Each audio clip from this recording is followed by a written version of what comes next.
And we are live. Welcome, everyone, to the BNC Community's YouTube Healing the Whole Body podcast. Today, we are welcomed by our team member, Kevin. Coach Kevin, welcome to the platform. Or Thank you. To YouTube. So for those of you that are maybe just joining us, feel free to click that subscribe button, end up, and make sure you are following us, turn the notifications on, like all of that fun stuff. With that being said, let's jump right into it. And Kevin, why don't you first tell everyone what you do for BNC? We kind of went over that in the team meeting, but I like to address it again also.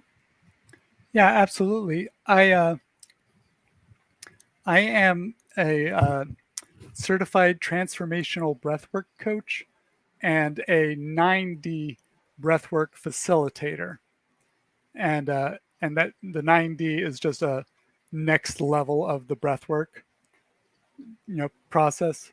So I go and I do that on like beginning breathwork on Tuesdays, and then the full long. Hour long usually turns into about 90 minutes of the journey on Thursdays. That's awesome. And I've heard amazing success stories or compliments in regards to both those breathwork meetings and how transformational they are. Sherry, you ended up having amazing results after one of the beginner breathwork. Yeah, I did. The beginner breath work was pretty crazy. So I wear a CGM, a continuous glucose monitor. And I did the beginner one. And I let Kevin in on what my monitor was reading, what my current blood sugar was. We went ahead and we did the breath work. And I think, was that the 5-minute one or was that longer, Kevin? That was the 12-minute one. The 12-minute one. And it dropped it. I want to say it was like 12 points. It dropped my blood sugar. It was substantial. Like after, and it continued to go down. And we did another one. And I think grand total, it went down a total of like 14, 15 points in a half hour's time. Like it was crazy. And I know Kevin was excited because you hadn't had anybody wearing one before. We got to see what breathing does, like crazy, right? Yeah. And that's one of the things with the breathing is you have to go and notify people that are diabetic, because if their blood sugar just plummets, well then you're going to be in a bad way. If your blood sugar goes way down, you're going to be hypoglycemic, right? And that's no fun. But yeah, you just dropping down the 14, 15 points was pretty good. And you tend to have higher blood sugar, right? Yes. Yeah. So when I took that breath work with you, the beginner one, I was still taking my medicine for my type 2 diabetes. Now I have since been off of it for a month. And so I'm excited to test this out again this week to see how it goes. My numbers are definitely coming down. Like I said, I've gotten off of my medicine, but I am truly finding out as a person with type 2 diabetes that everything is beyond the nutrition. I'm very meticulous about what goes in my mouth. I'm very strict carnivore at this point. Still couldn't get the numbers down. So your classes, your breathing techniques, Kevin, has been another piece to my puzzle, along with all of our other coaches that I've learned a lot from. Excellent. So happy to hear that. Yeah, it's the breath work is amazing, and being able to get the body into that type of a state is really transformational, which is why, I mean, you've had amazing transformation and success with your journey, Kevin, as far as, I mean, we've known each other for 4 years, roughly. It's 2021 was Okay. when I first went carnivore. Okay. And so that would have been the first place that we 2 met. years. Mhm. Perfect. And so you talk about first going carnivore, and why don't you kind of share a little bit of your background, share a little bit of your history as to why did you choose to go carnivore? What were you looking at healing by going carnivore, and what method of carnivore are you currently doing? For sure. Yeah. So in 2011, I was diagnosed with relapsing remitting multiple sclerosis. And from that time to now, I have been dealing with just a roller coaster of disability. Sometimes good, sometimes bad, but up and down, trending down over time. And then my wife at the time was the one who had kind of led me to veganism. And you know, because she went and did her Google sleuthing and found forums where people were saying, you know, people with MS were saying that they had uh, a preferred outcome, a benefit to going first vegetarian and then plant-based whole food, just straight vegan. And before that, I had been living on the standard America trash panda diet, uh, lots of processed carbohydrates and sugars and just whatever, you know, because I was immortal. I was in my early and late 20s. It's like nothing could get me. And well, then I found out, well, actually something can. And so I went vegan, and because it was plant-based and whole food, it was an improvement. And and so it was like, oh, hey, this is great. I just got to stay on this. So then I stayed on it for the next 8.5 years, and again went and progressed downhill.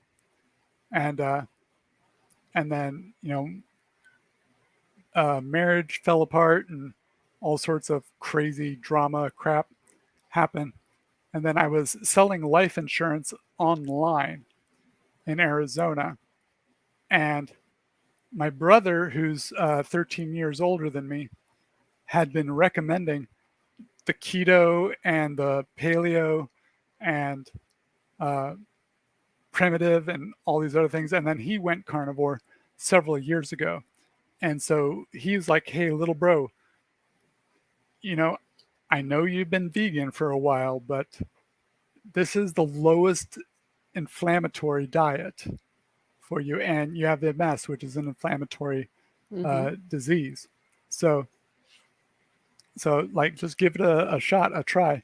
And I had started introducing meat and animal products into my diet before then, but then I was on a treatment plan from Pam Bartha, the Live Disease Free plan, which was a keto oriented diet, which is like, sure, animal proteins, always having animal proteins, but then a big whooping salad, uh, lots of leafy greens. And I felt better when I was eating the meat, and then would get all sorts of ache in my joints, and my equilibrium would be thrown off whenever I had the big whooping salad. So then I said, so I'm going to just do this. And I went and I did a 4-day, 94-hour dry fast. And when I came out of that, I came out with bone broth and like gelatin stuff, Mm-hmm. and just the fat trimmings, and just slowly went into it. And then from May 26th of 2021, I've been carnivore. Yeah, and you end up and have amazing success with that. I mean, you are very, very diligent about, the meat that you end up and you have and the fat. I know at one point, were you doing some even raw aspect because of our friend Emily with her MS?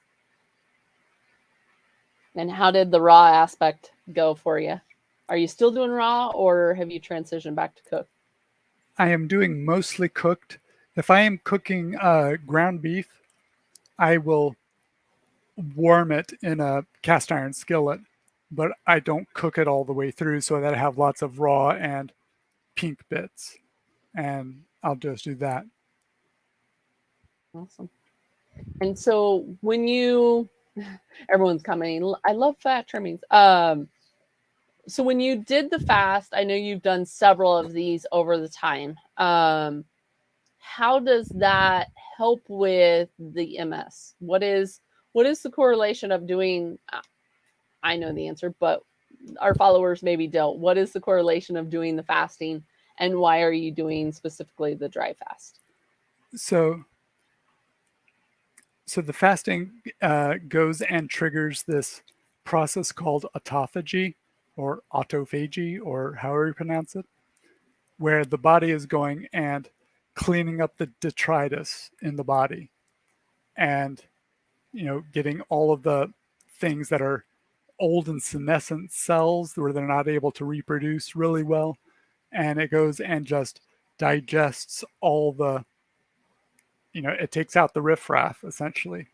And the reason I went with the dry fasting is because I'm 6'4" and 155 pounds, getting close to 160 now. But I've always been a string bean, right? Mm-hmm. And I didn't want to have to go and lose a bunch of my lean mass.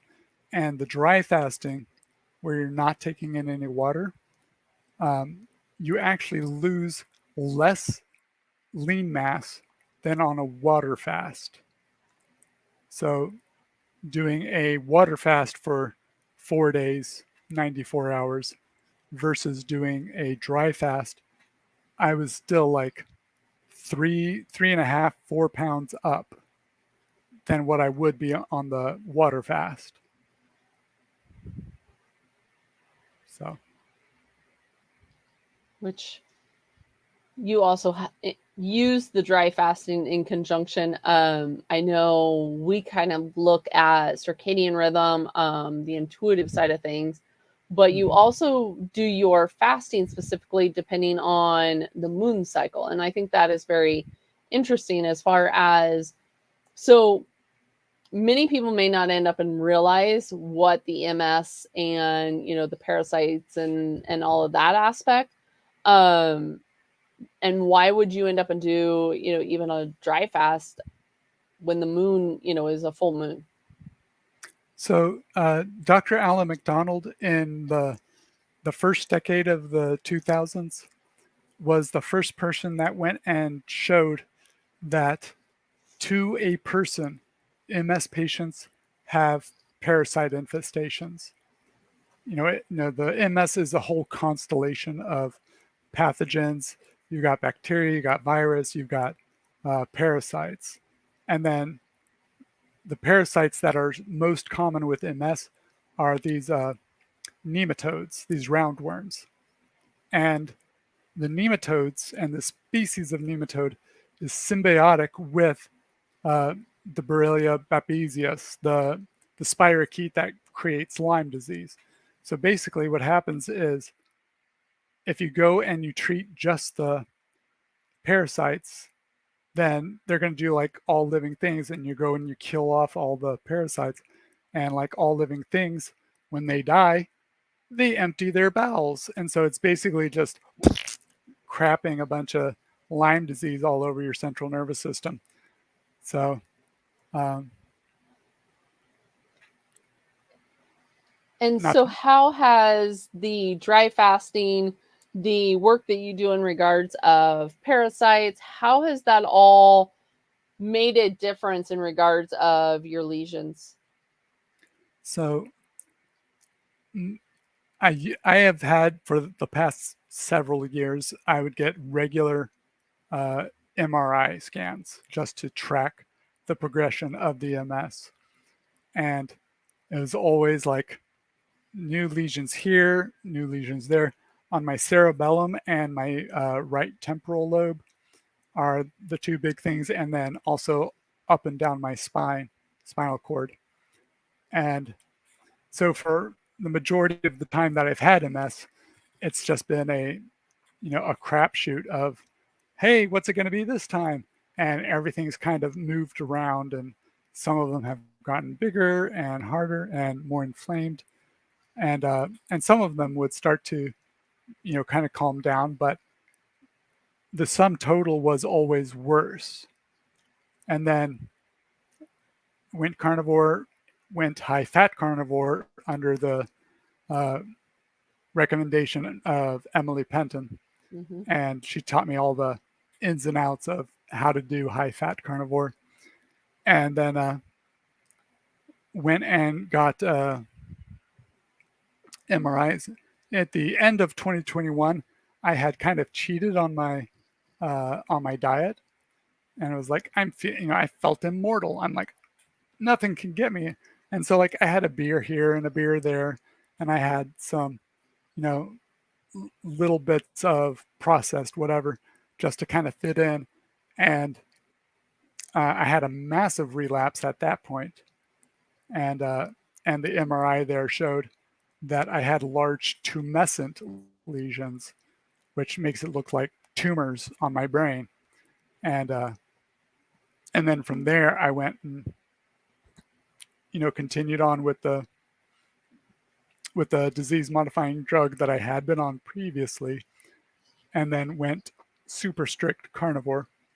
And then now this February I had my MRI, and the doctor walks in, my neurologist, and he's got his little stack of papers, his little folio, and he just flops it down onto the desk there in the examination room. And he's like, this isn't supposed to happen. And I'm like, yeah.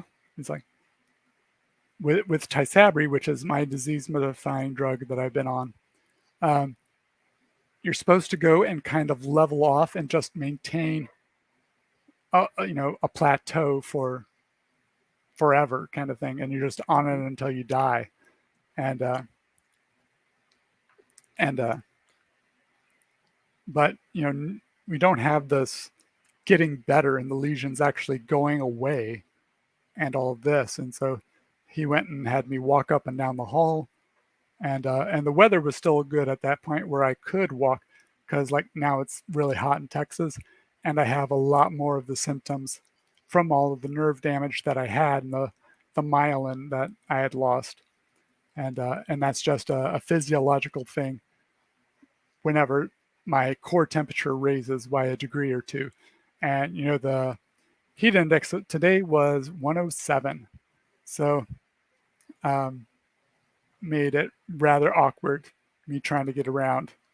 So I've just been staying indoors now. But yeah, I've been.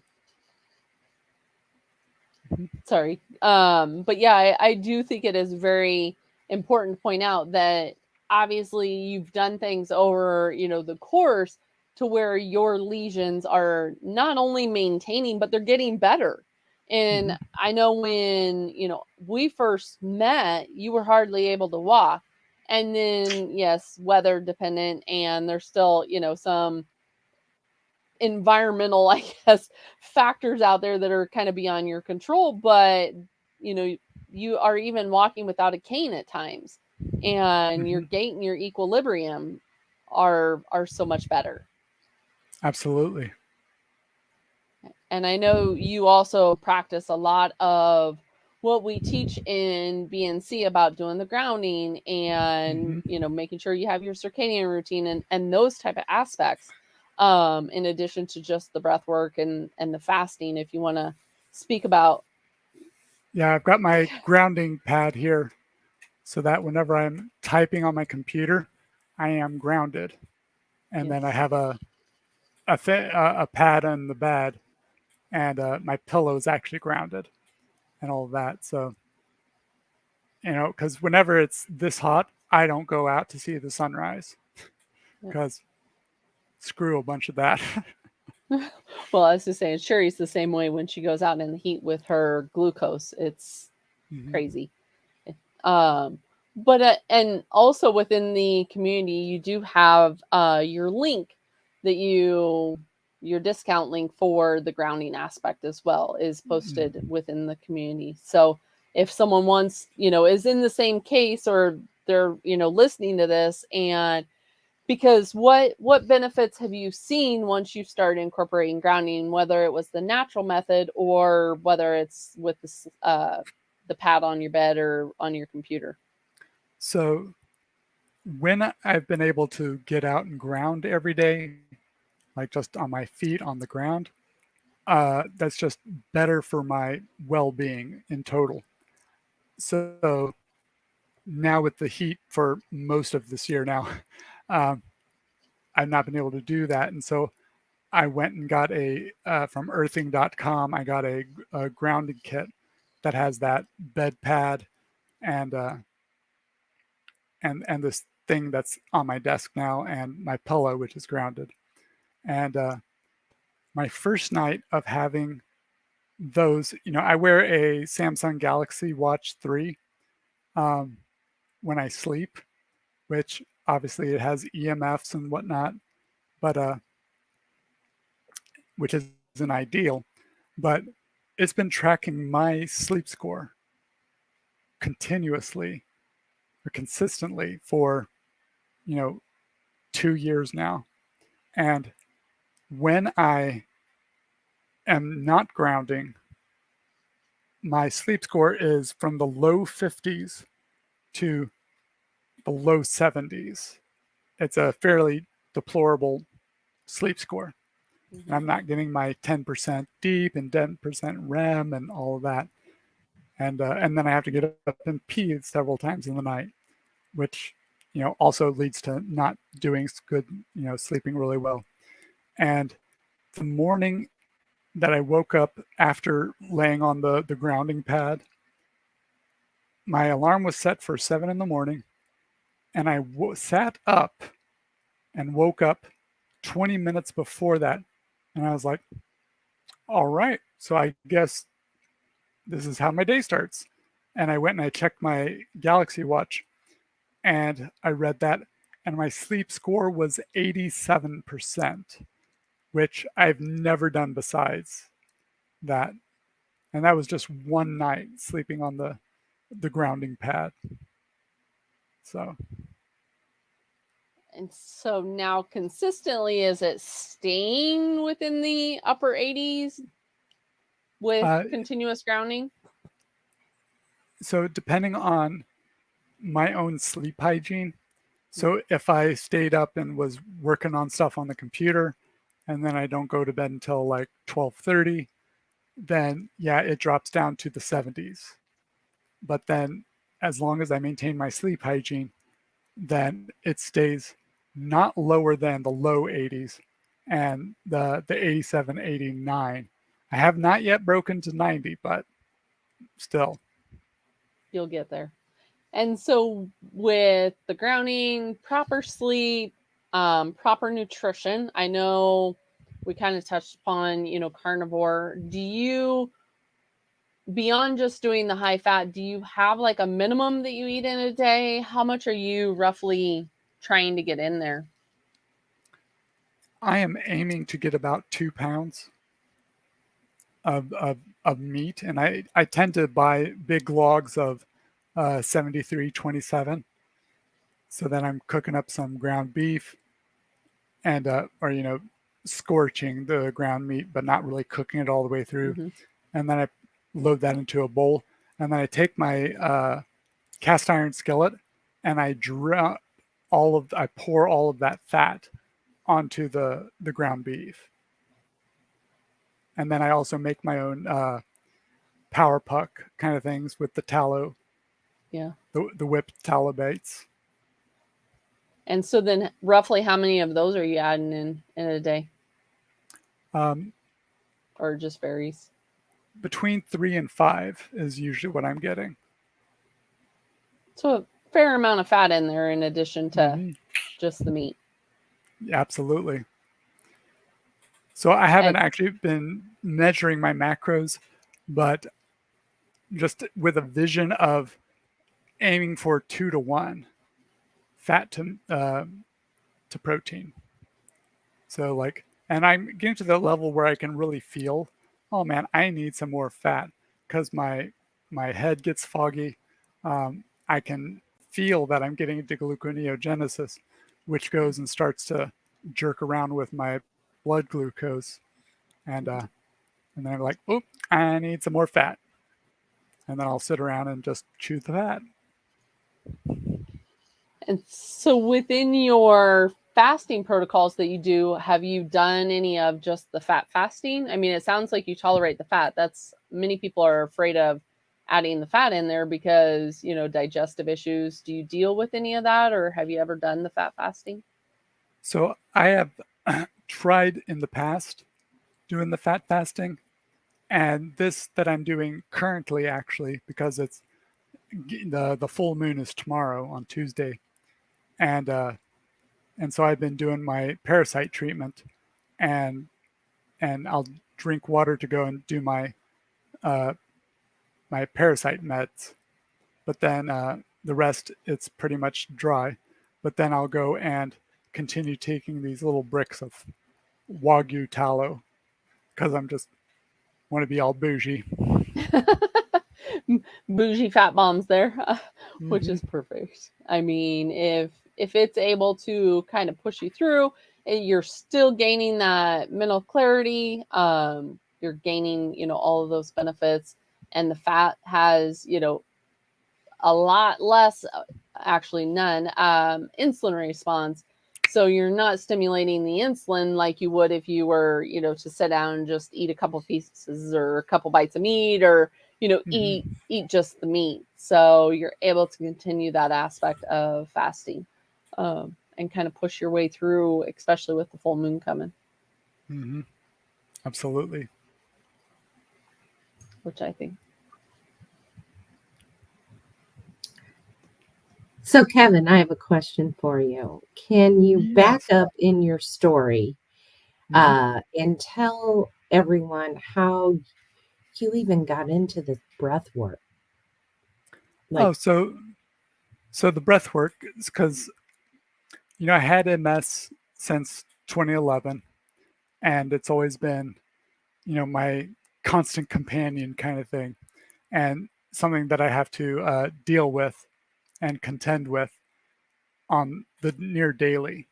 And so I had, in the late 2010s, I started hearing about Wim Hof, the Dutch iceman who goes and like swims under the ice and sits up on a mountain in a lotus position and just does his breathing technique.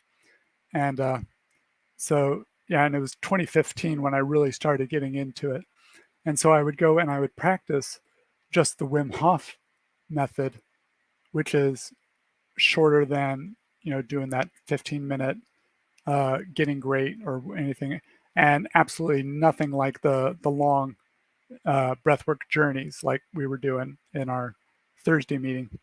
But so like whenever I do the Wim Hof session, I feel good. I feel kind of blissful. And I found out recently it's because the lungs are the largest producer of DMT in the body, which is DMT is dimethyltryptamine. It is a neurotransmitter and a neuroregulating hormone. And if you like do straight DMT, well, then it's like ayahuasca, and you're tripping balls and throwing up and all this great stuff. But just with the breath work, using the lungs in a forceful, rhythmic, extended way, you do get a DMT lift, and that's why you can feel slight ecstatic when you go and do a breathwork session. Even doing just the Wim Hof is a shorter thing. And so I would feel better for, a few minutes after the Wim Hof. But then it was just like right back to the grindstone. And, and so then it felt like I was gaslighting myself because like, I feel so good.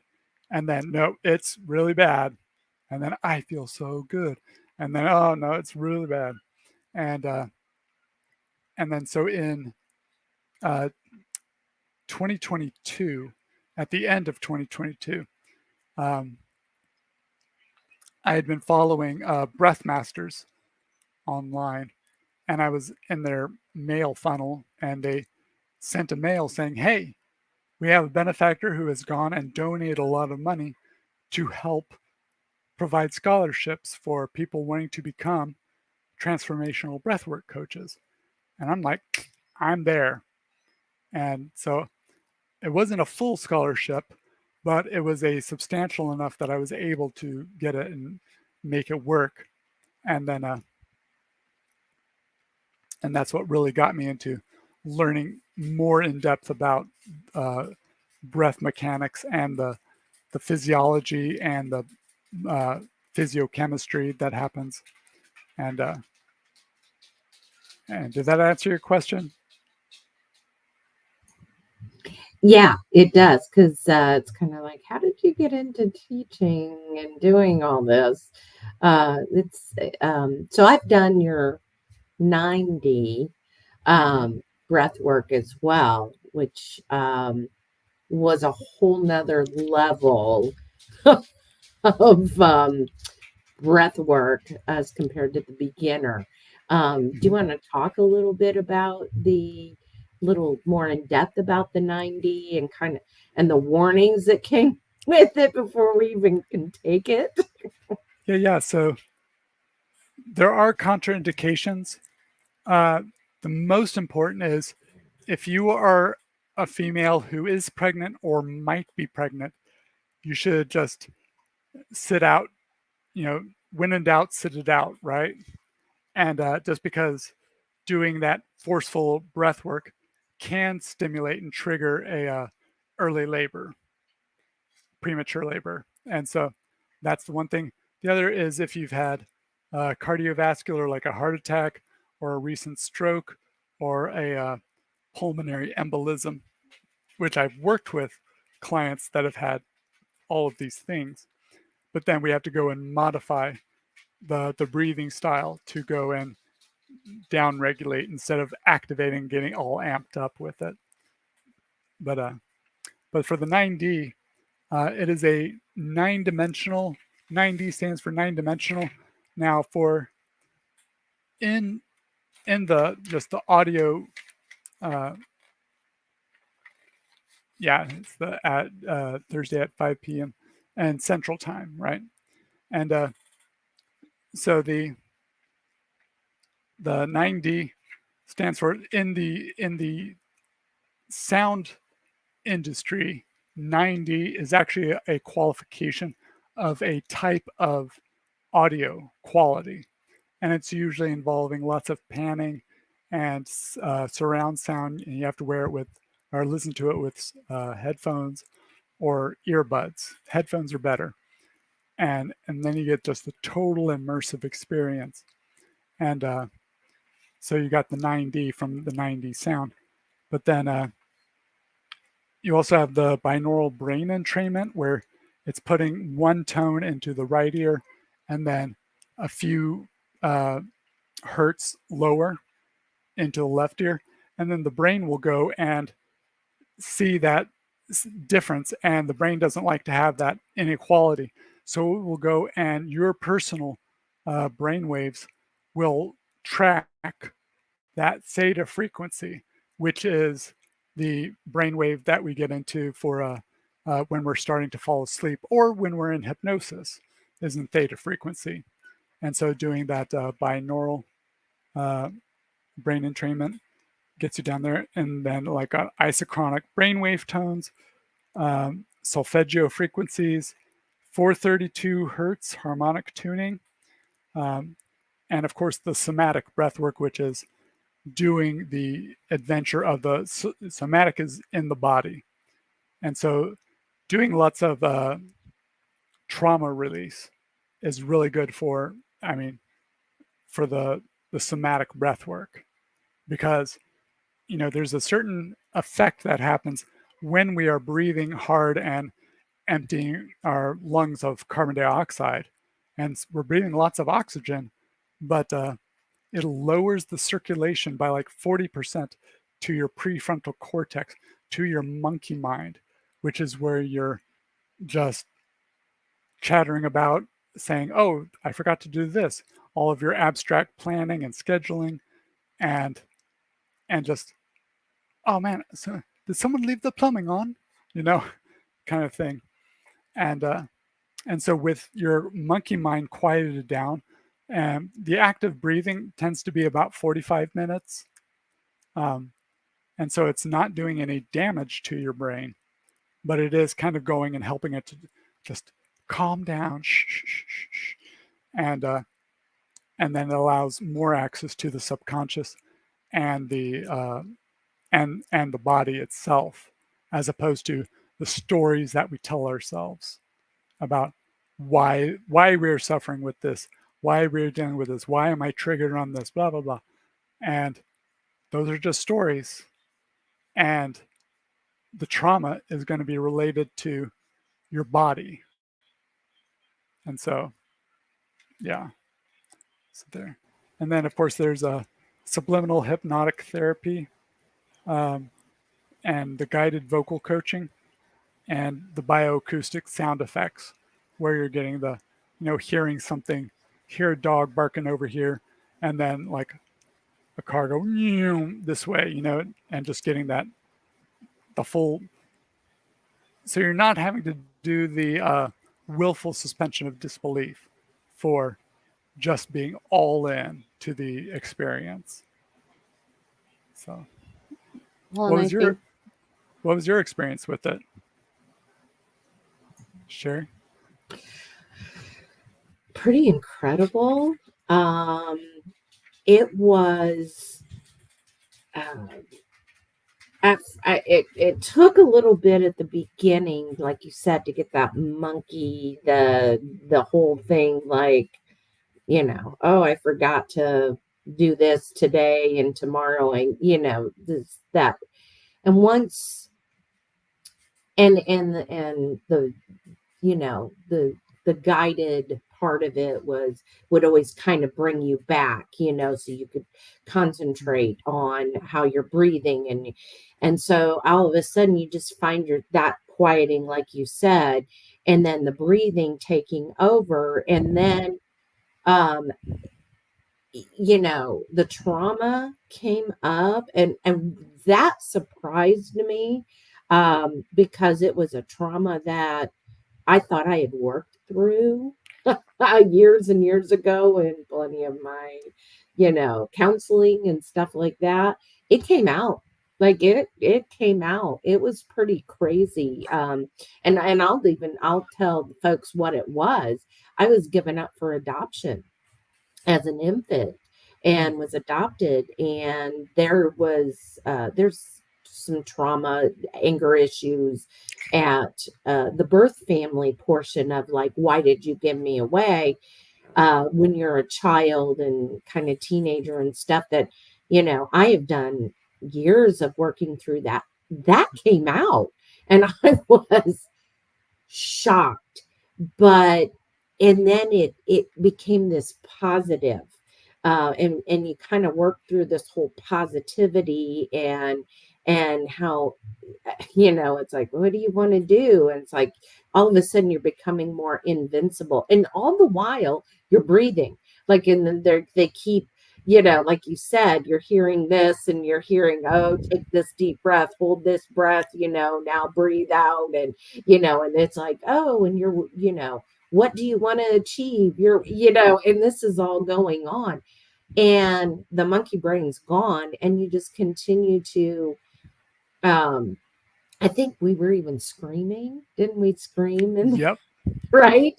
And it's like the whole, I mean, it was like from your core, like out of screaming it out. And it was so releasing and so freeing, and that euphoric feeling. And I mean, when we got done at the end, we, all of us that participated, was like, holy cow, what just happened here? I feel incredible. And I feel like I'm invincible. Like I can go and I can do this. Like what was holding me back, what I'm scared of or whatever, just literally just, it was freeing. I mean, I think we all just gushed for like what, 10, 15 minutes of, oh, Kevin, thank you. Oh my goodness, Kevin, this was wonderful. This was amazing.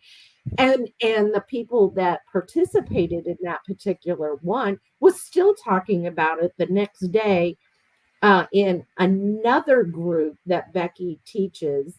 uh, they were addressing it in there.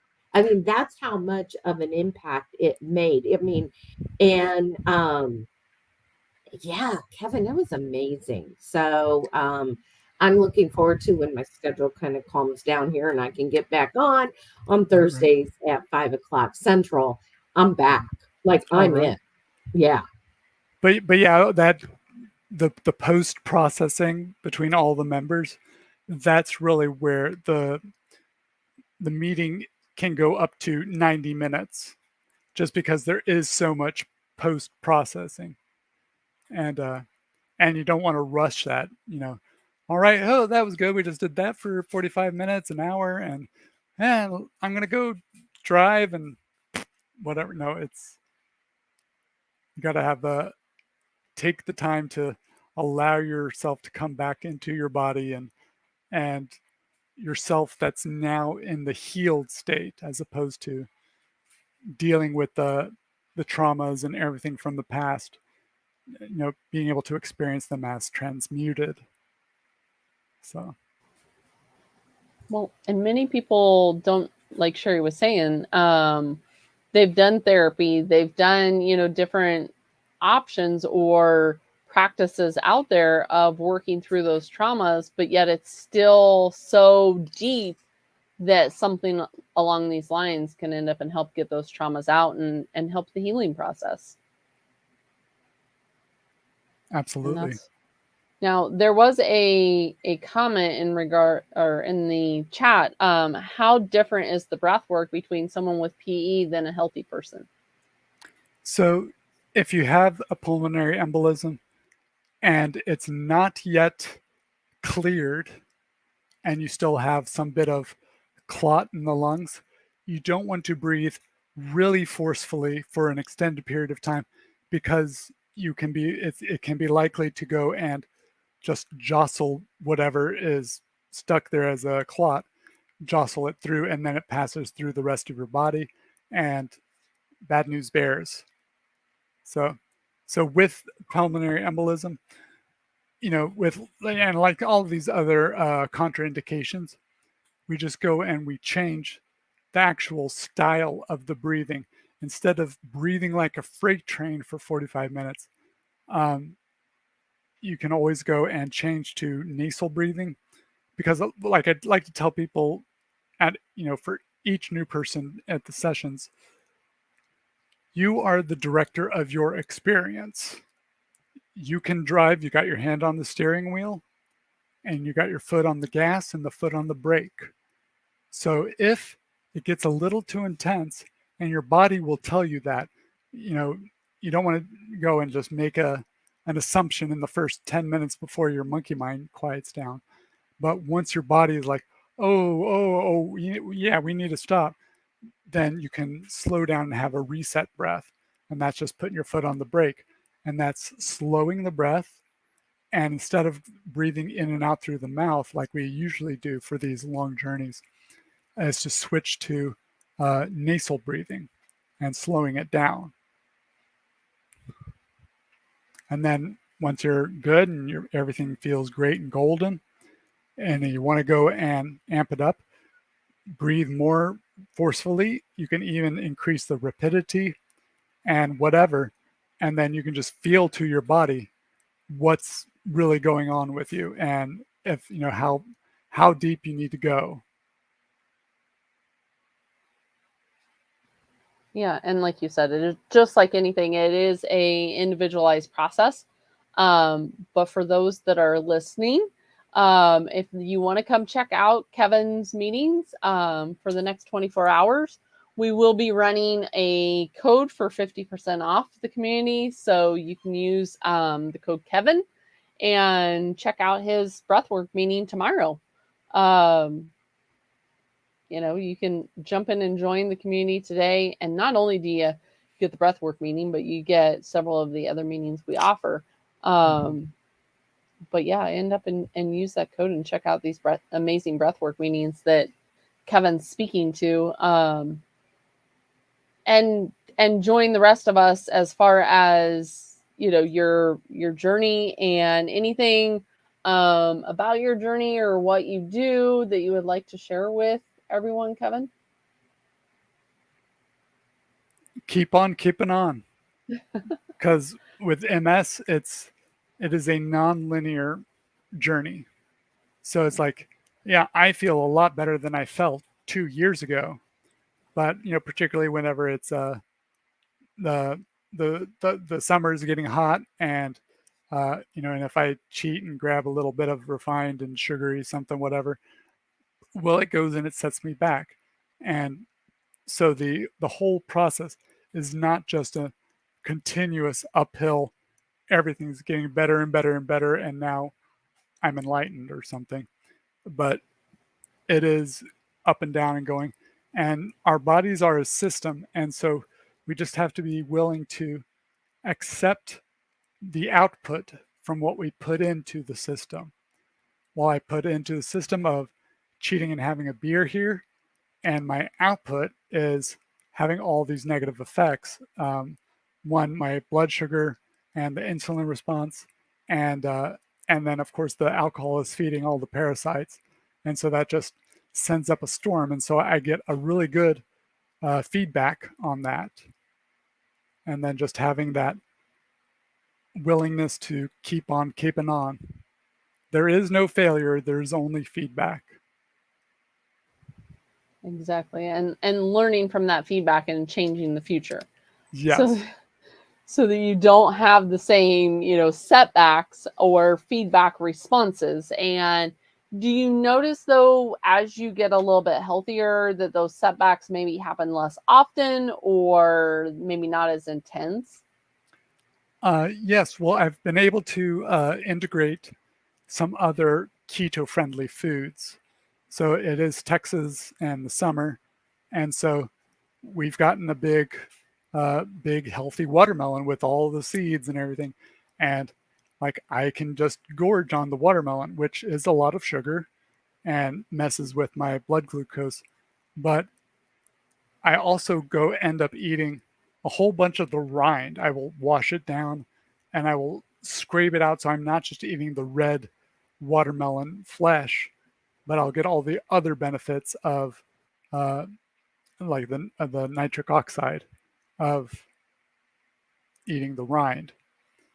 And so I've been able to do that. I've been able to have a couple of cherries, and I've been able to moderate on that, and had a little cutie orange, little tiny ones, and I can eat one of those and it doesn't screw me up. And yeah, so I still don't want to go and do it a lot, obviously. Well, and I think you made the perfect point, right? You're in Texas, it's hot, it's middle of summer. You're able to end up and get that true, food light code from what you are consuming. And it's not like you're, eating it in the middle of wintertime. It's the middle of summer and it's 100 and some degrees down there. So it definitely makes a difference when you're, and what you eat in Texas is going to end up and be different than what I eat up here in Nebraska. Right. Just because of, where we're located, but being able to reintroduce that, because I know when you started out, you were, a little bit more, strict on what you were doing, especially on the higher fat side, and not able to open that up or have it without it really giving you that feedback signal. Right. Absolutely. And so that's great that you're able to still incorporate it, still open that door a little bit, and be a little bit more free, I guess, with your food, or have that food freedom that everyone kind of talks about. Getting there. I still do best on straight like beef, salt, water, and a bunch of extra fat.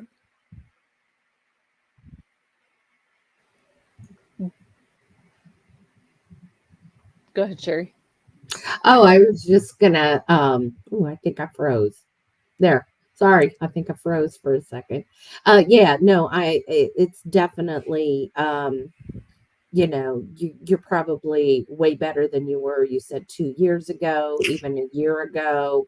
You probably couldn't even imagine being able to eat watermelon, right? I mean, I'm Right. sitting here thinking in my head, like, oh, I wonder when that will happen for me, right? Because again, I also find I do best on strict carnivore with a higher fat than the protein aspect of things. And I think what I really want folks to understand is I have type 2 diabetes, and I'm reversing that. You have MS, and you are in the process of you know reversing that. Now, I don't know totally if you'll be able to reverse it completely, but you can mitigate all those If I can keep on with this process right. for, a few more years kind of thing, it will continue to get better.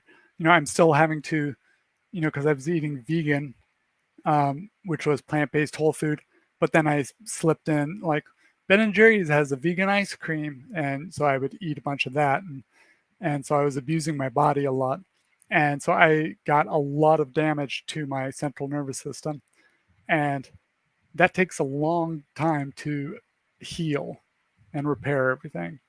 So I have to ask the question because all the coaches in BNC Community always refers to this. So are you a moderator or an abstainer? it depends on what it is.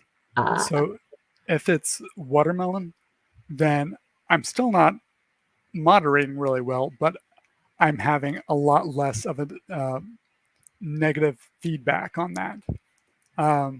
If it's candy, like I need to be an abstainer because if I have access to it, I won't even think of it. It won't be about willpower.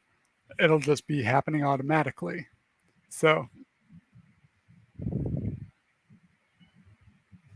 so Which I think, I am what you call abstainer adjacent. which I think you make a really good point there. If we are able to keep things whole food, we're definitely not dogmatic in the community, but if you're able to keep it whole foods, you are definitely, or I shouldn't say definitely, you are more apt to be a moderator than if you end up and you slip back into, the processed foods, the big food corporation, push of what they end up and they put out there. And I think that is a big difference when we talk about moderators versus abstainers is the context of what are you able to moderate from, obviously some people out there I know, especially, in the spaces or the influencers out there will talk about flexing or refeeding or whatever you want to end up and call it, with things that are full of sugar and starches and those type of things that are going to touch on that bliss point. But if you're able to moderate it by way of, like you said, in the summertime, eating, a bowl of watermelon or maybe a little cutie are you, providing detriment to your body, or, completely derailing the wagon in regards of your journey? I don't think so. I don't feel like you are. It sounds like you're able to moderate that aspect, but yeah, if you were, nose deep in peanut butter or Ben and Jerry's, then it might be a little bit different. Yeah. So there's a saying that the Romans had, which is "Nosce te ipsum," which is "Know thyself." yeah. And the movie The Matrix had Temet Nosce over the lady's door, and she said, "Oh, it stands for know thyself," but that was incorrect Latin. It is "Nosce te ipsum." Man.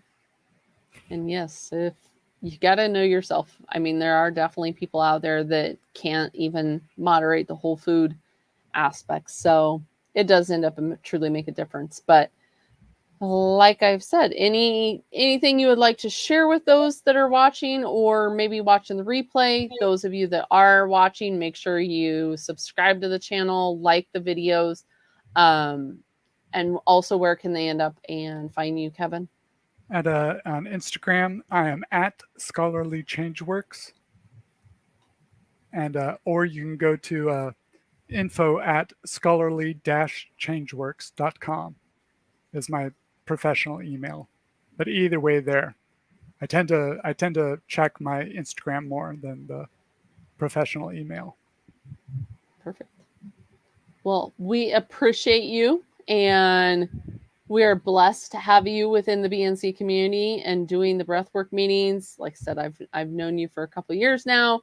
It's been a pleasure to end up and not only call you a colleague, but to call you a friend and have you joining this journey with us. And we support you with the breathwork, and you're amazing. Your story is just phenomenal on what you've been able to do. So don't Thank you. forget, the next 24 hours, use code Kevin to get 50% off. You can join the BNC community, and you too can attend Kevin's breathwork, both of them, and they also are recorded. So I've had a busy last 2 weeks, and so I can go back and watch them, and I definitely appreciate the fact that that's available. Mm-hmm. Awesome. Thanks for having me on. Absolutely. Thank you for coming on. Thank you. Absolutely.